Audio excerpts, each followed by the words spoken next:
विद्यार्थी मित्रों, આપણે અગાઉ 12 આર્ટ્સ ભૂગોળનો જે આપણે ક્લાસ માટે આપણે એક વિડિયો બનાવ્યો, જેમાં ભૂગોળની અંદર જે પહેલો પાઠ છે એ પહેલા પાઠના એક બે મુદ્દાઓની આપણે ચર્ચા કરી. આશા છે કે તમને સમજાણું હશે. તો હવે પછી અહીંયા જ્યારે આપણે ભૂગોળનો પહેલો પાઠ માનવ ભૂગોળ જે છે આપણે હાફ પેજ એટલે કે અહીંયા સુધી આપણે જોયું હતું.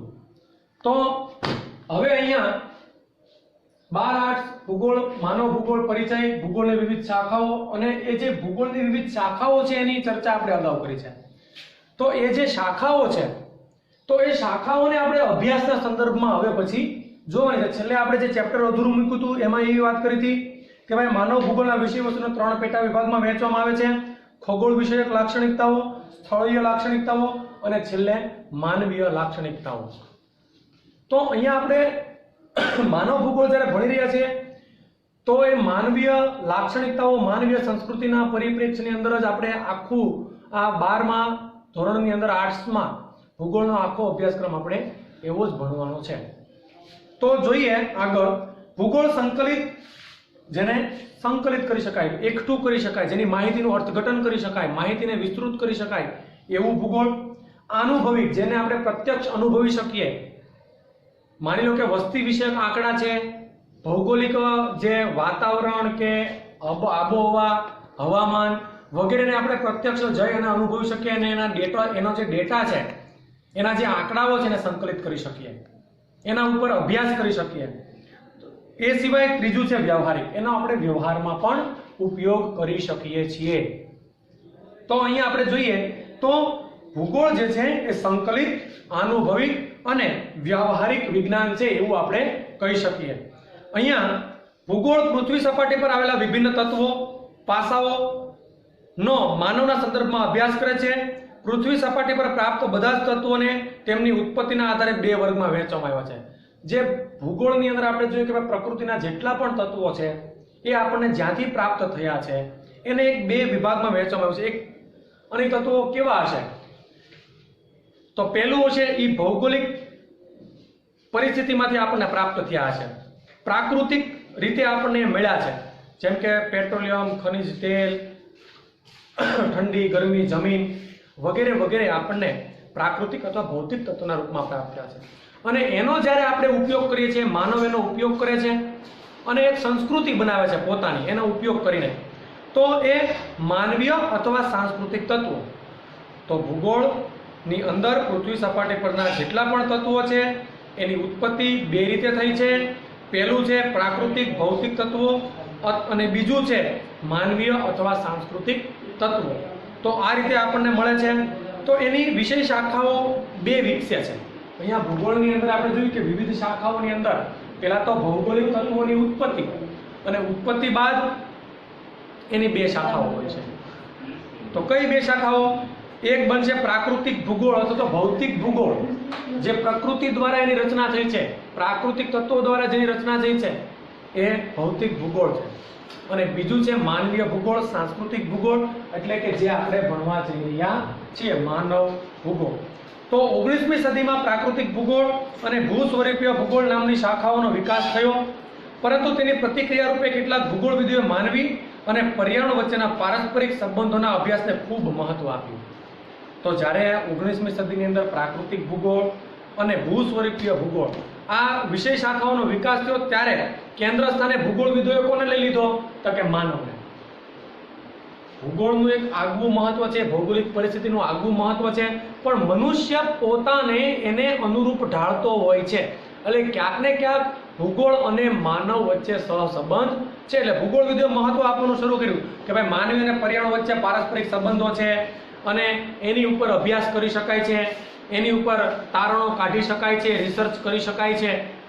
તો એવી રીતે એક માનવ ભૂગોળ જે છે એ એક શાખા તરીકે માનવ ભૂગોળનો ઉદ્ભવ થયો. માનવીના ઘર તરીકે પૃથ્વીનો અભ્યાસ એ માનવ ભૂગોળનું પ્રથમ સોપાન છે. એક તો માનવ ભૂગોળ ને ભૌગોલિક ભૂગોળ બેની જ્યારે ચર્ચા કરતા હોય તો સ્વાભાવિક છે આપણને ખબર પડી જાય કે માનવ ક્યાં રહી છે તો કે પૃથ્વી ઉપર, ધરતી ઉપર. એટલે ત્યાંથી જ ભૌગોલિક તત્વ અને માનવ બંનેનો સ્પર્શ સૌથી પ્રથમ ક્યાંથી થશે? તો કે જમીનથી, પૃથ્વીથી. તો ત્યાંથી જ સહસંબંધ સ્ટાર્ટ થાય છે. ત્યાંથી જ અભ્યાસ જે છે એ માનવ ભૂગોળનો શરૂ થઈ જાય છે. પછી બીજા બધા પાસા તો પછી આવે છે. તો અહીંયા માનવ ભૂગોળ 3 બાબતોના આધારે એ આપણે અભ્યાસને મહત્વ આપવાનું છે. એ કયા 3 પાસા છે? પ્રાકૃતિક તત્વો અને માનવ જગત વચ્ચેનો સંબંધ.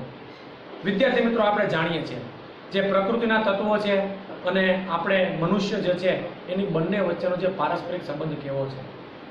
તો વાત કરી કે મકાન ક્યાં બનાવશું? ધરતી ઉપર, જમીન ઉપર. મકાન બનાવશું એનું જે મટીરિયલ આવે છે ક્યાંથી લાવશું? પ્રાકૃતિક તત્વો, સિમેન્ટ હોય, માટી હોય, ઈંટ હોય, બધું આપણે જોશે. મકાનની અંદર બારી, બારણા, દરવાજા, એની માટે લોખંડ, લાકડું ક્યાંથી લાવશું? પ્રકૃતિ દ્વારા આપણને પ્રાપ્ત થશે. તો માનવ અને પ્રકૃતિ વચ્ચે પહેલો આ સહસંબંધ થાય છે.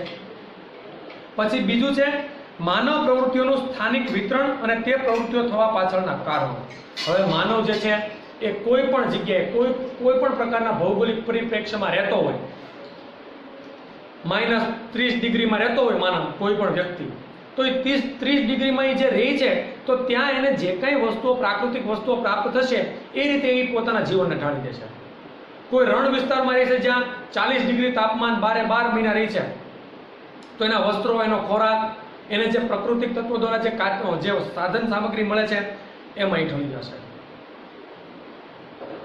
કોઈ મેદાની પ્રદેશમાં રહે છે તો મેદાની પ્રદેશોમાંથી જે કાંઈ એને સંપદા મળે છે એ પ્રમાણે પોતાની પ્રવૃત્તિઓ કરશે. આર્થિક પ્રવૃત્તિઓ, સામાજિક પ્રવૃત્તિઓ. મેદાની પ્રદેશમાં રહેતો હોય તો ખેતી પુષ્કળ પ્રમાણમાં કરતો હોય. તો કહેવાનો મતલબ ક્યાંક ને ક્યાંક પ્રાકૃતિક જે આબોહવા છે, પ્રાકૃતિક તત્વો છે, જે એની આસપાસનું જે ભૌગોલિક પરિપ્રેક્ષ્ય છે, માનવ એના આધારે એ પ્રમાણે પ્રવૃત્તિ કરે છે, એમાં એ ઢળી જાય છે. ત્રીજું છે વિશ્વના જુદા જુદા પ્રદેશોમાં સામાજિક અને આર્થિક ભિન્નતાઓનું અધ્યયન. હવે આપણે આ જે 2 તત્વોની વાત કરી, પ્રાકૃતિક તત્વો અને માનવ જગત વચ્ચે સંબંધ, પહેલી એ આપણને ખબર છે, એની ચર્ચા થઈ. પછી બીજી ચર્ચા કરી કે માનવ જે છે એ પ્રાકૃતિક તત્વોને આધારે પોતાની પ્રવૃત્તિ કરે છે, તો એ પણ આપણે જોયું. પણ હવે ત્રીજું છે કે ભાઈ બધાય માનવોને એક સરખી પ્રાકૃતિક વ્યવસ્થા જે છે, પ્રાકૃતિક જે આપણું વાતાવરણ છે એક સરખું બધાને મળ્યું છે. ભૌગોલિક પરિપ્રેક્ષ્ય બધાને સરખું નથી મળ્યું. તો વિશ્વના જુદા જુદા દેશોમાં, જુદા જુદા પ્રદેશોમાં માનવ જે છે એ જુદી જુદી પ્રવૃત્તિ કરે છે. તો એ 3 પરિપ્રેક્ષ્યમાં આપણે એનું અધ્યયન જે છે એ કરી શકીએ. માનવીની બધી જ વિકાસાત્મક ગતિવિધિઓ પર ભૌતિક પર્યાવરણની અસર થાય છે. આપણે જે કાંઈ વિકાસ માટેની ગતિવિધિ કરીએ છીએ, માની લો કે રોડ રસ્તા બનાવવા માટે જંગલો કદાચ કાપીએ, લાકડાના ફર્નિચર અથવા તો કોઈ પણ તરીકે આપણે લાકડાનો ઉપયોગ કરીએ, જમીનનો ઉપયોગ કરીએ ખેતી માટે, તો એની અસર ક્યાંક ને ક્યાંક માનવ અને ભૂગોળની બંનેની વચ્ચે એની અસરો થાય છે. આપણી જે વિકાસાત્મક ગતિવિધિઓ છે એ ક્યાંક ને ક્યાંક ભૌતિક રીતે, ભૌતિક પરિબળોને, પર્યાવરણને એ અસર પહોંચાડે છે. તે ભૌતિક પર્યાવરણ સાથે અનુકૂલન સાધીને સાંસ્કૃતિક પર્યાવરણની રચના કરે છે. અને એક પ્રકારે ભૌગોલિક પરિપ્રેક્ષ્ય અને માનવની પ્રવૃત્તિઓ, માનવની વિકાસ માટેની જે ગતિવિધિઓ છે, કાર્યો છે, એ બંનેથી શું થશે? તો કે માનવીય સંસ્કૃતિ જે છે એનો વિકાસ થશે.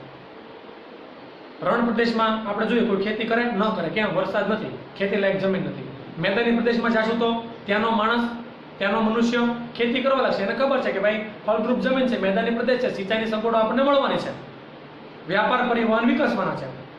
તો એ રીતે અહીંયા આપણું માનવીય સંસ્કૃતિ એક નવું રૂપ ધારણ કરે છે. તો ભૂગોળ અને સાથે સાથે માનવીની પ્રવૃત્તિઓ એ એક સાંસ્કૃતિક ઘડતર કરે છે, સાંસ્કૃતિક વારસાનું ઘડતર કરે છે.